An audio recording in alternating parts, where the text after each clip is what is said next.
శ్రీమతి నమః.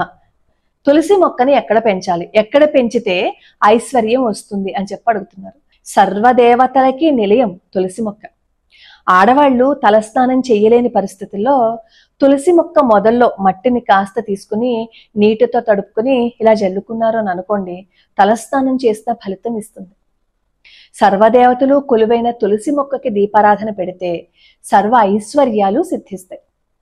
అయితే ఎటువైపు పెట్టుకోవాలి తులసి మొక్కని, తులసి కోటని అని చెప్పి అడుగుతున్నారు. పూర్వకాలం అయితే బాగా ఇల్లు విశాలంగా ఉండేది కాబట్టి ఇంటికి సింహద్వారం ఎదురుగుండాను, లేదు అంటే ఇంట్లోంచి బయటికి వస్తుంటే ఎడం చేతి వైపు పెట్టుకోవడం కానీ, పెరటి వైపు తలుపు తీసిన వెంటనే తులసి కోట కనిపించే విధంగాని పెట్టుకునేవారు. అప్పుడు సొంత ఇళ్ళు అవి ఉండేవి, చక్కగా బోలెడంత స్థలం ఉండేది, అప్పుడు పెట్టుకునేవాళ్ళం. కానీ ఇప్పుడు పరిస్థితి అలా కాదే. అపార్ట్మెంట్లు ఒక బాల్కనీయో రెండు బాల్కనీలో ఉంటాయి, కొన్ని వాటికి అయితే అసలు బాల్కనీ ఉండదు, క్యారిడార్ ఒకటే ఉంటుంది, ఎండ తగలదు. తులసి మొక్క పెంచుకోవాలనుకున్నా సరే పాపం కుదరదు కొంతమందికి. మరి అలాంటప్పుడు ఏం చేయాలి? ఉన్న బాల్కనీలోనే ఎక్కడైతే ఎండ తగులుతుందో కాస్త తులసి మొక్కకి ప్రదేశాన్ని ఏర్పాటు చేసుకోండి. తులసి మొక్క పెట్టుకున్న తర్వాత బట్టలు ఉతికేసిన నీళ్లు, జాడించేసిన నీళ్లు అందులో పడ్డం కానీ, అశౌచంలో ఉన్నవాళ్ళు ముట్టుకోవటం కానీ, ఇంట్లోకి రానప్పుడు తులసి మొక్కని స్పర్శించడం కానీ ఇలాంటివి చేయకూడదు. అలా చేస్తే తులసి మొక్క నిద్రిస్తుంది. అది అలా ముట్టుకుంటే మహాపాపం కూడా మనకి. ఒక్కొక్కసారి కొంతమంది ఇళ్లలో తులసి మొక్క ఏపుగా ఉండదు, అస్తమాను నిద్రిస్తూ ఉంటుంది. అలాగే మందికి ఎవరైనా వచ్చి వెళ్ళారు అని అనుకోండి, అలా వచ్చి వెళ్ళినప్పుడు కూడా తులసి మొక్క ఒక్కొక్కసారి నిద్రిస్తుంది. అంటే ఏంటంటే ఆ వచ్చిన వ్యక్తి బాగా నెగిటివ్ ఎనర్జీతో మన ఇంట్లోకి వచ్చారనమాట. ఆ నెగిటివ్ ఎనర్జీని అంతా తులసి మొక్క లాక్కొని పాపం తులసి మొక్క నిద్రిస్తుంది. తులసి మొక్క ఉంటే నెగిటివ్ ఎనర్జీ కూడా ఇంట్లో ఉండదని చెప్తారు.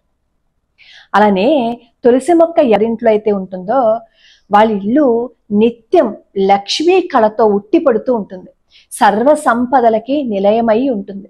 ఎందుకంటే తులసి మొక్క ఎవరింట్లో అయితే ఏపుగా పెరుగుతుందో ఆ గాలి మన ఇంట్లోకి వీస్తుంది.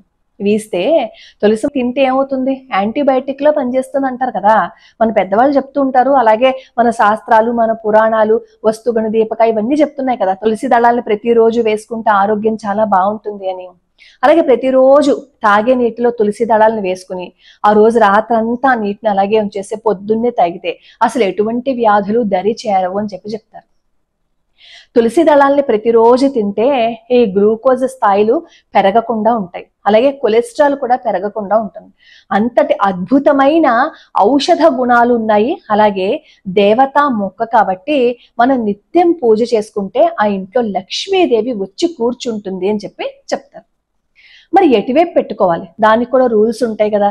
మరి ఎక్కడ పెట్టుకోవాలి అని అడుగుతారు. మీ ఇష్టం, మీకు ఆ బాల్కనీలో ఎక్కడ ప్రదేశం ఉంటే అక్కడ పెట్టుకోండి. వీలైతే కాస్త ప్రదక్షిణ చేయడానికి ఏమైనా వీలైతే అలా ప్రదక్షిణ చేయడానికి వీలుగా పెట్టుకోండి. కుదరలేదు అని అనుకోండి, ఇంకా మీకు ఎక్కడ వీలుంటే అక్కడే పెట్టుకోండి. కానీ ప్రతి నిత్యం తులసి మొక్కకి నీళ్లు పోయటం మాత్రం మర్చిపోకండి. అలాగే ప్రతి నిత్యం మీరు తులసి మొక్క దగ్గర దీపారాధన వెలిగించుకోవటం, ముఖ్యంగా సంధ్యా సమయంలో దీపారాధన చేయటం మర్చిపోకండి.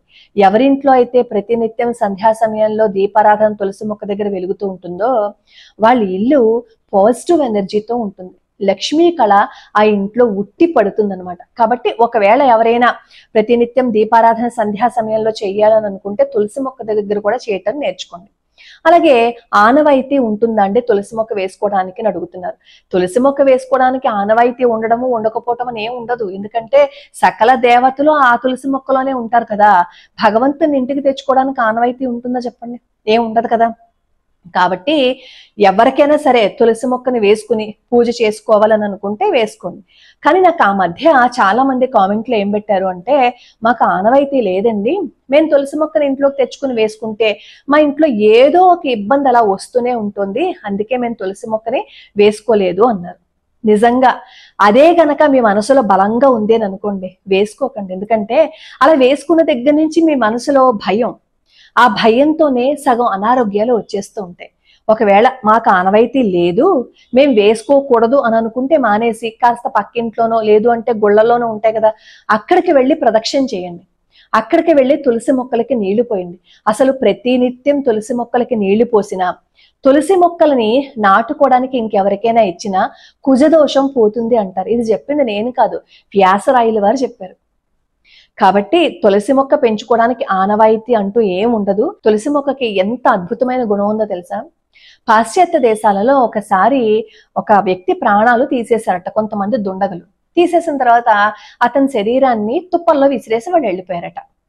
పోలీసులేమో ఇన్వెస్టిగేషన్ చేసిన తర్వాత ఆ బాడీ ఎక్కడుందో తెచ్చారు. పోస్ట్ మార్టం అది చేసిన తర్వాత వాళ్ళకి ఒక ఆశ్చర్యకరమైన విషయం తెలిసిందట. అతను ప్రాణం పోయి ఒక 3 days 4 days అయింది. అసలు మామూలుగా 3-4 రోజులైతే ఆ బాడీ ఎలా ఉంటుంది? బాగా వాసన వచ్చేస్తుంది కదా.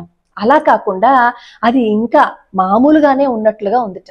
అప్పుడు వాళ్ళకి తెలిసిన విషయం ఏంటంటే, వాళ్ళ ఆరా తీసి మొత్తం అన్ని శోధించి తెలిస్తే వాళ్ళకి తెలిసిన విషయం ఏంటంటే, ఆ దుండగులు ఆ బాడీని తులసి వనంలో పడేసట. బాగా ఏపుగా ఉన్న తులసి వనంలో పడేసి వెళ్ళిపోయారట.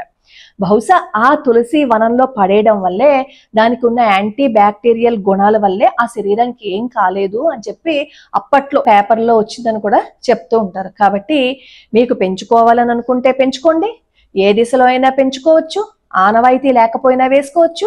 ప్రతిరోజు దీపారాధన మాత్రం చేయటం మర్చిపోకండి. ఐశ్వర్యాన్ని ఇస్తుంది మనకి తులసి మొక్క ఇంట్లో వేసుకుంటే.